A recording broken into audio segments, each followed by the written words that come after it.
தலைவர் KR அவர்களை பேச அழைக்கிறோம்.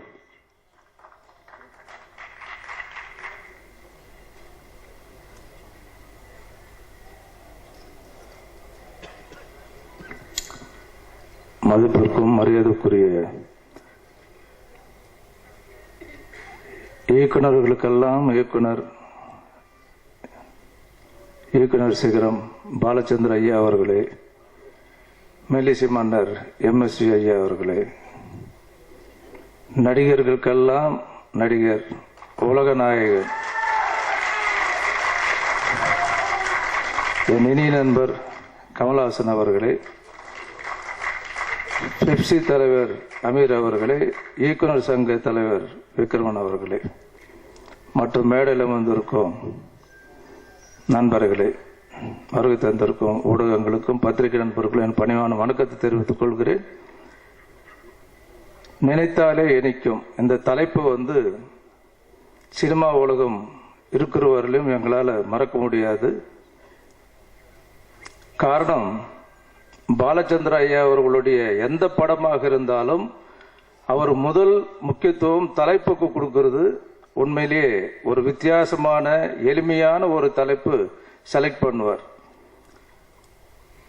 அவருடைய எல்லா படங்களுமே பிரபலமான படங்கள். உண்மையிலே அந்த மேடை நாங்கள் தலைவர் பதவி பொறுப்பேற்ற பிறகு இப்படி ஒரு பாக்கியம் என்று சொல்லலாம். இதை பெரிய சந்தர்ப்பமா எங்களுக்கு கிடைத்தது வாழ்க்கையில ஒரு மறக்க முடியாத நாளா நாங்கள் கருதுகிறோம். நினைத்தாலே எனக்கு கிட்டத்தட்ட 34 ஆண்டுகள் ரிலீஸ் ஆகி 34 ஆண்டுகள் ரிலீஸ் ஆச்சுன்னு சொல்றாங்க. ஆனா கமல்ஹாசன் சார் பார்க்கும்போது அவருக்கு வயசே 34 இருக்குமான்னு சொல்ற அளவுக்கு ஆச்சரியமான விஷயம். இப்போ அந்த இளமை எப்படி மெயின்டைன் பண்றாரு? இது முதலாக நடிகர்கள் ஆரோக்கியமா இருக்கணும், உடற்பயிற்சி செய்யணும்னு சொல்லி சொன்னவர் புரட்சி தலைவர் எம்ஜிஆர் அவர்கள். அதை விளம்பரப்படுத்தாமல் கடைபிடிக்கிறவர் உலகநாயகன் கமல்ஹாசன்.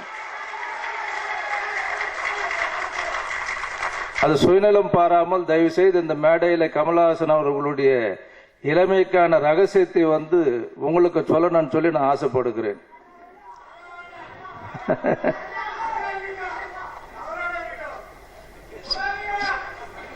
ஆக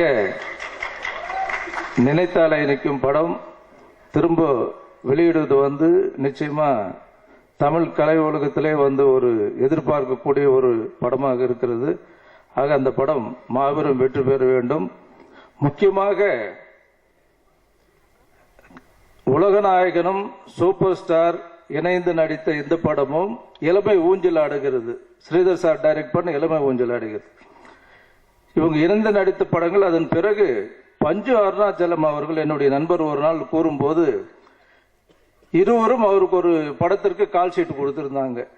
அதுக்கப்புறம் 2 படத்துல ரெண்டுமே இணைந்து நடிக்கிற மாதிரி ஒரு கால் ஷீட். ஆனால் கமல்ஹாசன் அவர்கள் பஞ்சு அவர்களுக்கு போன் பண்ணி, அண்ணன் இந்த மாதிரி 2 பேர் உங்களுக்கு ஒன்னா கால் ஷீட் கொடுத்து ஒரு படம் பண்றதை விட நாங்க 2 பேருமே தனித்தனியா படம் பண்ணி தரோம்னு சொல்லி தயாரிப்பாளரை காப்பாத்துன்ற ஒரு எண்ணத்துல 2 பேர் இணையறதை விட தனித்தனியா பண்ணும்போது அவங்களுக்கு பெனிஃபிட்டா இருக்கும்னு சொல்லி பண்ண படம் தான் கல்யாணராமனும் 6 இருந்து 60 வரை. இந்த யோசனை சொன்னதும் கமல்ஹாசன் சொல்லும் போது உண்மையிலேயே தயாரிப்பாளர்களை நலன் காக்கிறதுக்காக எப்படி ஒரு நடிகர் யோசனை சொல்லியிருக்கணும் போது அவருக்கு பாராட்ட கடமைப்பட்டு இருக்கிறேன். இந்த பேச வாய்ப்பளித்ததுக்காக வார்னர் பிரதர்ஸுக்கு பிறகு பிரபலமானவர்கள் இந்த ராஜ டிவி பிரதர்ஸ்.